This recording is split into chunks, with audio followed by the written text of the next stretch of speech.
Project Triangle Strategy was one of the many games announced at the Nintendo Direct that took place on February 17th, 2021. To me, this was by far and away the most exciting announcement. When I first saw this trailer, I thought it was for Octopath Traveler 2.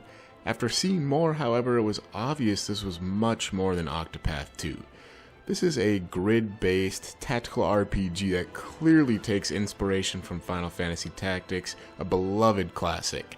Despite a 2022 release date, Square Enix dropped a demo on the Nintendo Switch eShop for us all to try out.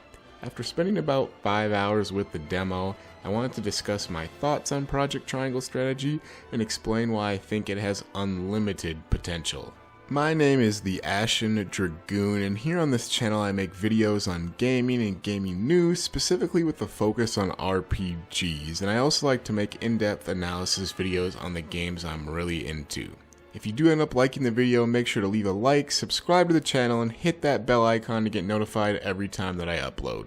So the first thing that I want to get out of the way is the awkward title for this work in progress. Project Triangle Strategy is quite a laughable name, and it does little to describe what fans should be expecting of this game. And with Octopath Traveler, the working name actually became the final name.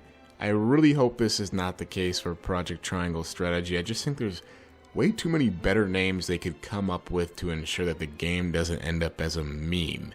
As such, I'm going to be abbreviating the title as PTS for the majority of this video. I think the first thing that immediately stuck out to most people is how similar the art style for PTS was to that of Octopath. Like I mentioned, I legit thought this was a sequel to Octopath before seeing more, and it makes sense that the two look so similar as the same studio developed the two, which means that they were both inspired by the pixel art of Final Fantasy VI in particular. What makes the art so beautiful, however, is the mix between the 3D environments and the 2D sprites. I mean, this really takes it to the next level, and the fact that we have the benefits of high definition today means that so much more can be done to bring these sprites to life than back in the day. The spells and attack animations have a ton of care put into them, and they all look amazing. The spells in particular are very flashy and cool on the isometric map, and speaking of the isometric map, I find a weird amount of joy in just spinning it around and looking at it. I just really enjoy that for some reason.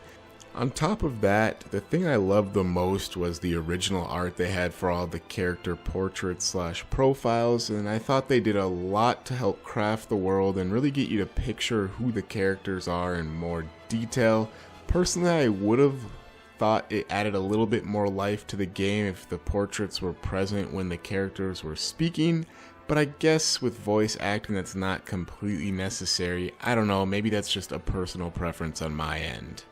The biggest complaint about Octopath Traveler by far was its lack of an overarching story. It was just 8 fragmented tales that never really intersected with each other meaningfully. Some of the individual stories were actually quite good, but nevertheless it was rather disappointing in the end. It's immediately clear in PTS that this complaint was heard loud and clear. The story and plot will be an integral part of this game, and the goal is to have a strong overarching narrative in a world that's been built up with lore methodically. I'm currently up at 2 AM making this video because I couldn't actually put the demo down to sit and record. The demo throws us in at chapter 6, so it is a little disorienting at first, but there's some really good narrated exposition to get you up to speed and ready to go. PTS takes place on the continent of Norzilia, and there are 3 major powers in play on this continent: the Kingdom of Glenbrook, the Grand Duchy of Acefrost, and the Holy State of Hyzant. Glenbrook controls the trade, Acefrost controls the iron, and Hyzant controls the salt, and this distribution of power has resulted in a lot of conflicts, and the most recent one has been dubbed the Salt-Iron War. Again, with the cheesy names, I'm not sure what their thing is. I just hope this is a placeholder, but moving on. At the beginning of the demo, Acefrost has just launched a major attack on the capital city of Glenbrook. I don't want to go too much into the plot after that because I don't want to spoil the demo for anyone who hasn't played it yet. But our main cast consists of 4 characters. Serenora Wolfheart, a member of the highest noble family in Glenbrook. Roland, a prince of Glenbrook. Frederica Acefrost, who is a princess of the duchy and Serenoa's betrothed. And we have Benedict, an advisor to House Wolfheart.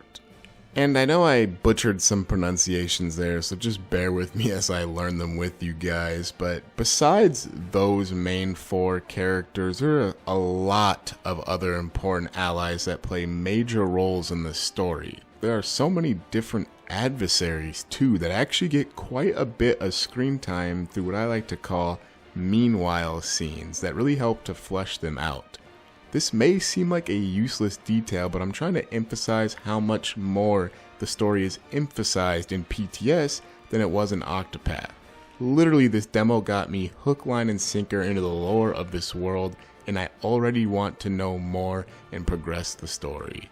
I also thought it was really neat how they've added decisions throughout the story that have actual impacts on the game. And I don't want to spoil anything with specifics, but there was a very tough decision at one point in the story where all of the party takes a vote on how to handle this certain situation. Depending on the info you've gathered from around town and how wisely you choose your words, you may be able to sway the opinions of your allies before the vote. Depending on the outcome, the story can take quite different paths.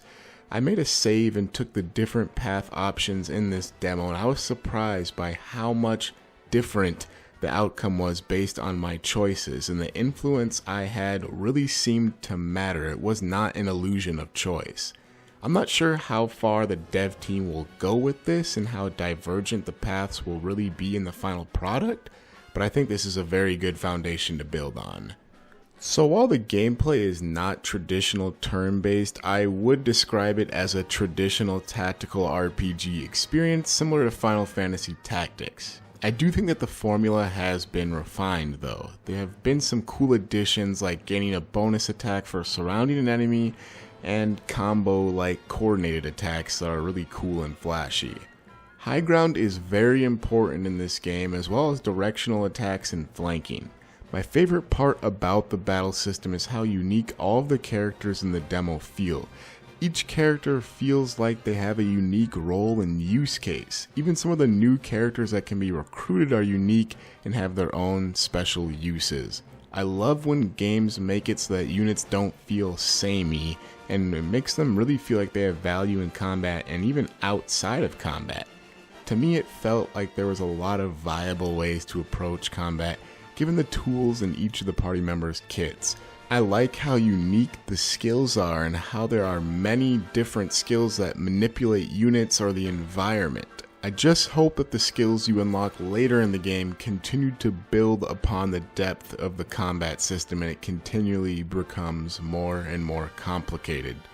Going with a tactical RPG is a great way to pay respect to the old school classics, while also capitalizing on some of the momentum that Fire Emblem has built up in the genre in recent years.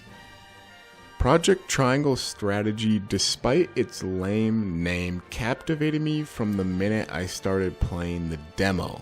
Obviously, we only saw a small excerpt from the game, but what we did see was extremely promising and has a chance to be a game changer.